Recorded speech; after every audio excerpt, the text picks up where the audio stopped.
Kettling is a police response to protests that corrals protesters into a certain area that makes it harder for them to escape, but also easier for them to control. As we head into the No King's Day protests, we should be aware of the counteractions by the powers that be as the protesters go down a specific route or defined areas. Inevitably, the protesters could find themselves, or the access to the routes they can go, more and more closed in. As the protesters stop and settle into an area, they'll see that the exits are blocked on all sides. And how the police will do this will be with sheer numbers of police officers and riot gear, the actual SWAT team, and other riot or protest related people, and then the protesters will be corralled in. This creates some type of kettling situation where either tensions will boil over and the police will respond in kind, or the protesters, in the best case scenario, will get more tired, they won't be able to go to the bathroom, they'll get fatigued, and then the spirit and the momentum of the protest will inevitably fall apart. On the negative side of things is that kettling effectively allows the police to close them in, and if they wanted to do mass detentions of people, which has been documented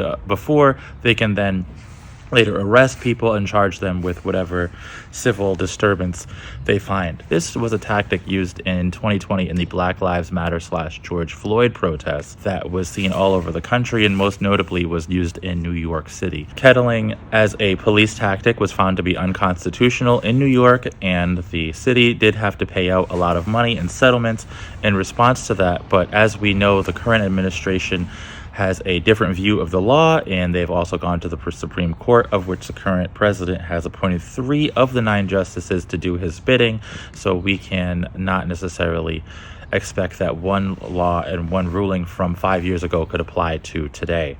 As that relates to the No Kings protests, it's something to be aware of and to be vigilant of. Make sure you have ways to get out of a situation if you find it to be hairy. Also, remember that we are currently being surveilled, and there should be agents embedded within the crowds themselves, and also facial recognition technology will be used, amongst other things.